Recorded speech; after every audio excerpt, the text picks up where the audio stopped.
sommaire de ce journal. Développement du secteur privé.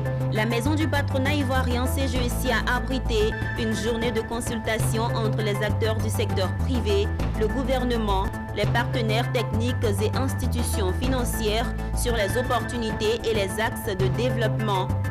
Célébration de l'excellence, le FONSTI, Fonds pour la science, la technologie et l'innovation, récompense les 23 meilleures étudiantes en sciences des universités publiques.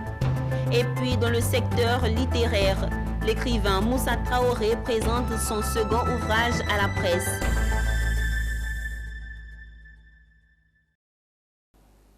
Madame, Monsieur, le rendez-vous de l'actualité, c'est maintenant sur Business 24 Africa. Débutons cette édition avec le secteur privé. La maison du patronat ivoirien CGEC a abrité une journée dédiée au secteur privé.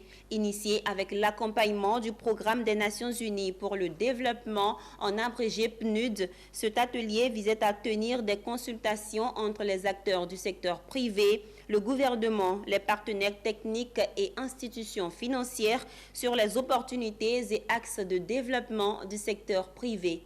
Walter Kofi. L'amélioration du climat des affaires en Côte d'Ivoire était une fois de plus au centre d'une rencontre entre gouvernement, institutions financières et secteur privé.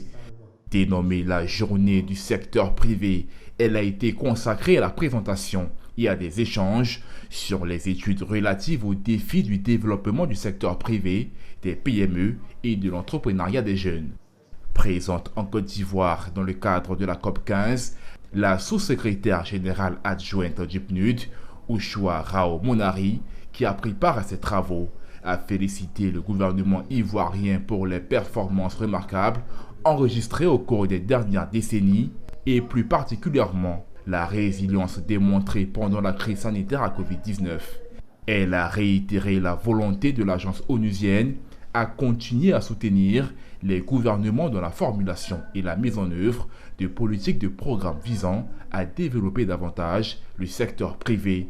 Pour sa part, la Confédération générale des entreprises de Côte d'Ivoire, représentée par son directeur exécutif Stéphane Aka Angui, qui a souligné la nécessité de réfléchir sur une feuille de route de réforme préconisée et de maximiser les opportunités d'investissement et d'accès aux nouveaux marchés pour les entreprises. En mutualisant les moyens pour la concrétisation de cet événement, nous avons apporté un témoignage supplémentaire de notre volonté, secteur privé et partenaires techniques et financiers, de travailler ensemble au relèvement des défis du développement inclusif et durable de la Côte d'Ivoire.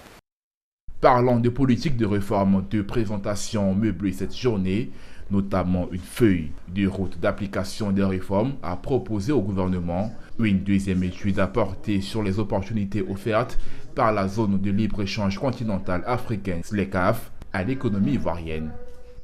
Écoutez, cet événement est un side event, c'est-à-dire qu'un événement qui se passe en marge de la COP 15. Et il s'agit ici de regarder, d'avoir un regard critique sur le secteur privé. Et la question qu'on s'est posée, on s'est posé trois questions. La première question, c'est quel est le système d'accompagnement du secteur privé ivoirien et de voir quelles sont les réformes qu'on peut apporter pour améliorer le système d'accompagnement du secteur privé ivoirien. La définition des règles au niveau continental pour ouvrir ce marché et la maîtrise des conditions pour en tirer profit intéresse au plus haut point le secteur privé parce que ce sont les conditions de leur compétitivité qui vont leur permettre de pouvoir exploiter ce marché potentiel qui s'offre à eux. On l'a toujours dit, il faudrait que les résolutions de ces séminaires soient vraiment mises à exécution. La journée du secteur privé est une initiative de la CGEC et du Programme des Nations Unies pour le développement. Poursuivons ce temps d'information dans le domaine de l'enseignement supérieur. La cérémonie de récompense des meilleures étudiantes en sciences, technologies, ingénierie et mathématiques s'est tenue dans la commune de Marcory. La 4e édition a permis de récompenser 23 jeunes étudiantes des filières scientifiques des universités publiques du pays.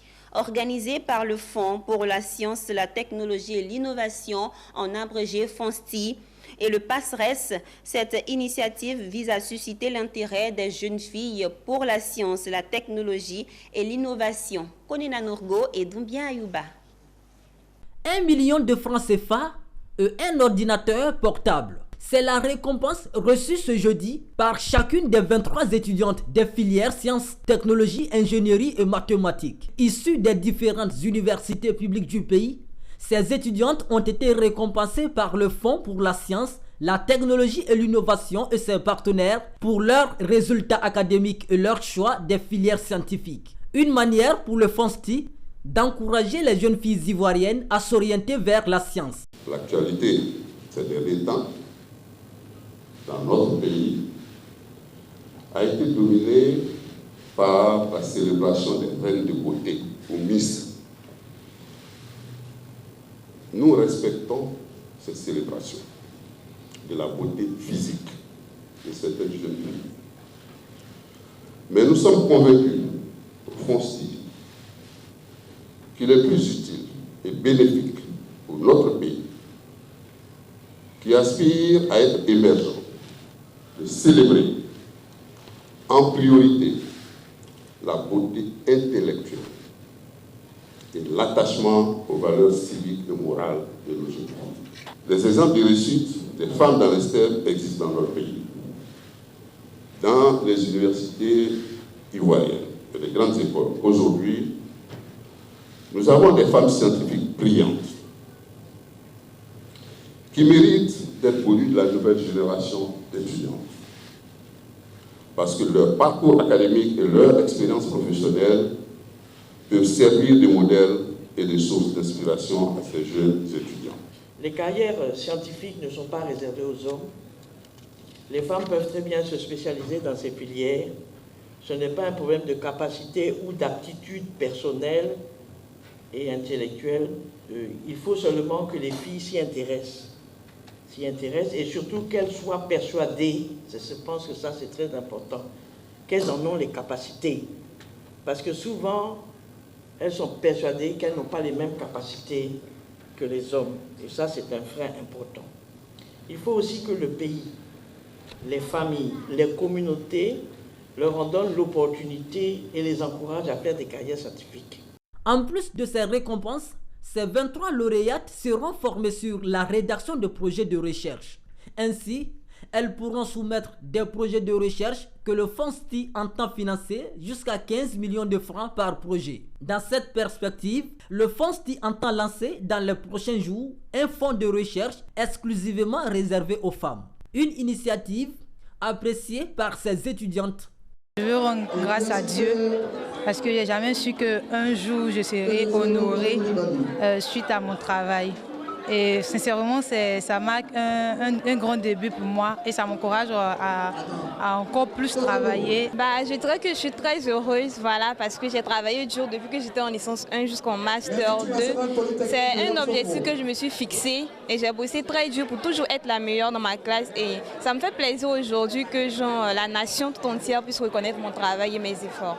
Cette 4e édition de distinction des meilleures étudiantes des STEM s'est tenue sur le thème Science et innovation au féminin dans un monde d'hommes.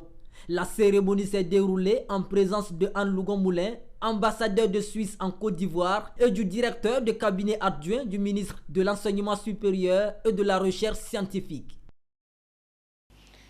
Le général Abdoulaye Coulibaly, le parcours exceptionnel du pilote d'Houphouët-Boigny. C'est le titre de la 2e œuvre de Moussa Traoré. Elle a été présentée récemment à l'ISTC Polytechnique de Cocody. Général Abdoulaye Coulibaly, le parcours exceptionnel du pilote d'Houphouët-Boigny, c'est le titre de cette œuvre de 200 pages, écrit par Moussa Traoré, ancien président de l'Union nationale des journalistes de Côte d'Ivoire, UNJCI. Un livre d'enseignement qui retrace et relate le parcours exceptionnel d'un homme loyal, fidèle et également sa relation avec l'ancien président, Feu Félix Houphouët-Boigny et son entourage. Considéré comme l'un des pionniers de l'aviation civique et militaire en Côte d'Ivoire, Abdoulaye Coulibaly, de par ses brillantes études, a eu le mérite de piloter à bord du groupement aérien de transport et de liaison, GATL, l'ancien président de la Côte d'Ivoire, Feu Félix Houphouët-Boigny.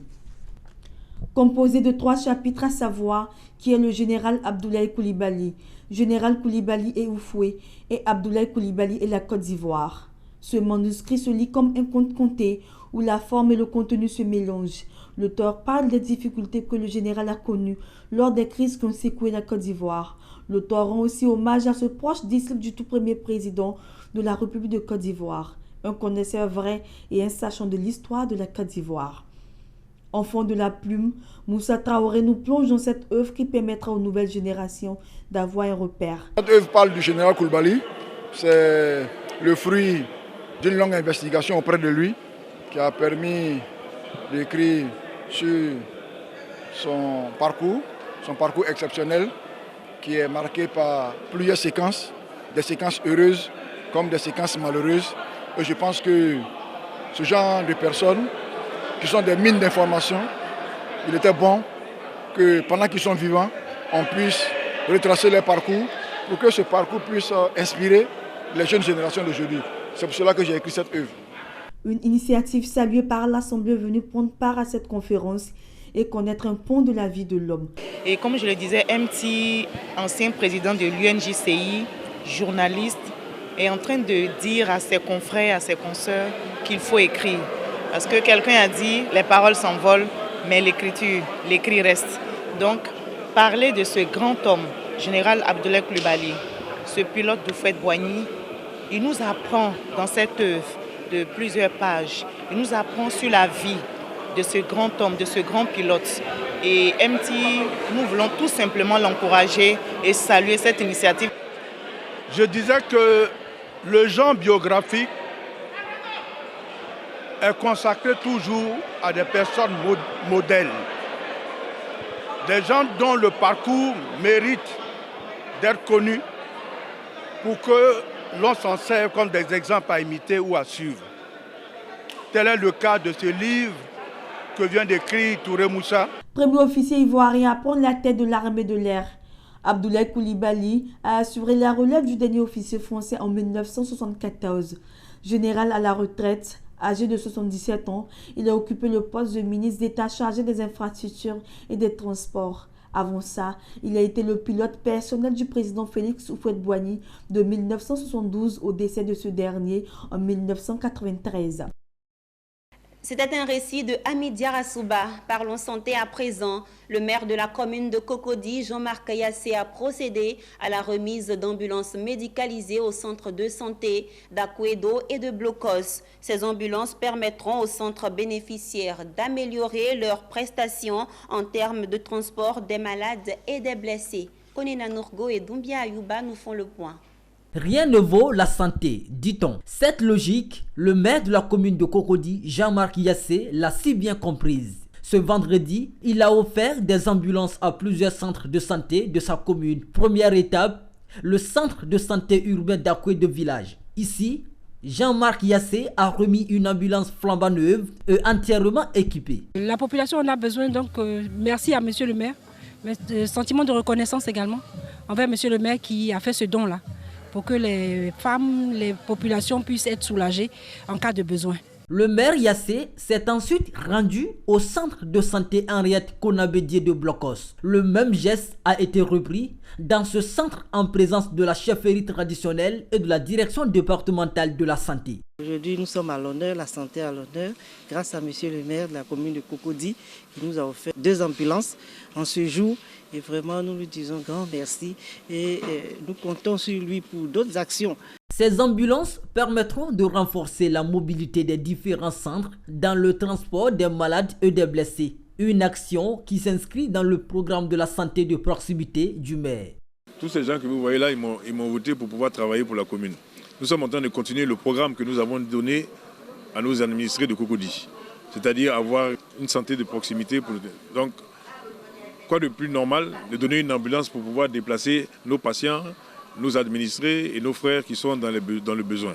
Donc c'est ce que le conseil municipal et moi-même sommes venus faire ce matin, remettre une ambulance au centre de santé Henriette Konabédié de Blocos. Et nous avons déjà remis une autre ambulance ce matin au centre de santé d'Akouedo. Et par la grâce de Dieu, nous espérons pouvoir faire pour tous les centres de santé que nous avons et leur donner le maximum de matériel pour pouvoir survenir aux besoins des administrés. Dans les prochains jours, plusieurs autres actions seront posées par le maire et la municipalité, notamment la construction d'un camp des sapeurs-pompiers à Akwedou. Il s'est tenu le week-end dernier à Abidjan une réunion du bureau de la mutuelle de développement économique et socio-culturel de Ponavaï, localité située dans la région du Guémon. Il était question pour les membres du bureau de discuter sur les points importants du règlement intérieur, de l'élection du nouveau commissaire aux comptes et surtout de la présentation du plan d'action du nouveau président de la mutuelle. Le compte rendu de Pierre Tebeu. Le nouveau président de la mutuelle de développement économique et socio-culturel du village de Ponavaï veut s'attaquer aux problèmes de leur localité. Un village encore très enclavé qui connaît des difficultés de développement. Le nouveau président a saisi l'occasion de cette assemblée générale pour décliner son plan d'action devant tout son bureau. Des projets sont déjà mis en place pour que le village soit électrifié. Et ça, c'est en cours. Nous rendons grâce à Dieu.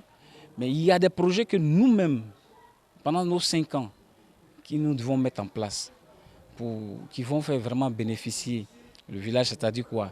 Créer une usine de transformation du manioc qui va régénérer vraiment du travail pour ces populations. Il y a aussi ce projet de, comment on appelle ça, logements sociaux, que nous allons mettre en place pendant ces 5 ans pour pouvoir vraiment permettre à nos parents d'avoir un toit, même quel que soit là où ils sont, mais des logements sociaux qui seront à moindre coût.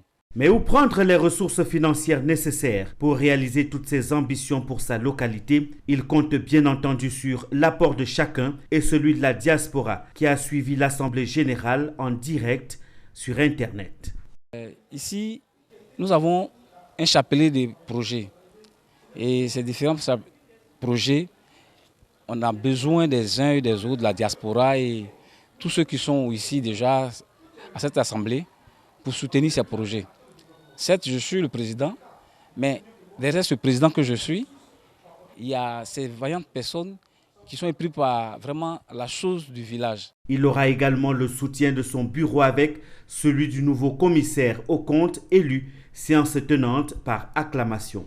La touche sera particulière parce que je vais bénéficier d'abord des conseils de mon aîné Kou Aman, qui est à côté de moi, qui va m'épauler dans les tâches pour que nous contrôlions réellement toutes les dépenses et tout ce qui va se faire dans le bureau, par le bureau exécutif.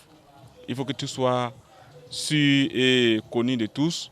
Nous allons étaler et suivre les trésoriers, tout ce qui va sortir, tout ce qui va rentrer, c'est la touche particulière. Le village de Ponavaï est situé dans la sous-préfecture de Bagouo, département de Djouekoué, dans la région du Guémon. À présent, rendons-nous dans la ville portuaire de San Pedro où la direction régionale des eaux et forêts sensibilise les transporteurs. Au centre de la rencontre, le code forestier réglementant le transport des produits forestiers, sensibilisation à la lutte contre le sciage des arbres. Doris Bessé et Abel Kwao. À San Pedro, cette rencontre entre les forestiers et les transporteurs était attendue.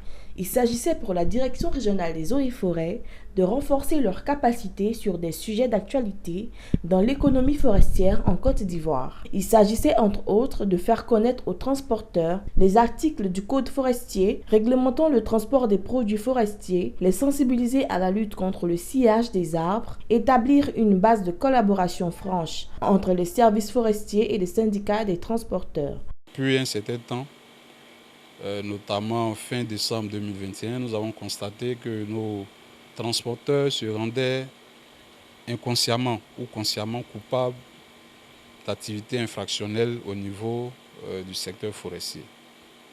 Très souvent, nous interpellons des véhicules qui les appartiennent et dans ces véhicules, nous retrouvons des produits frauduleux, forestiers frauduleux, qui sont transportés d'une localité à une autre.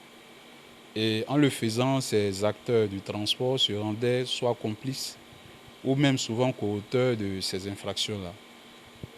Pendant les enquêtes, on se rendait très souvent compte que soit c'était de la mauvaise foi, ou soit ces acteurs économiques n'avaient pas toutes les informations se rapportant aux activités de circulation, de transport de produits forestiers.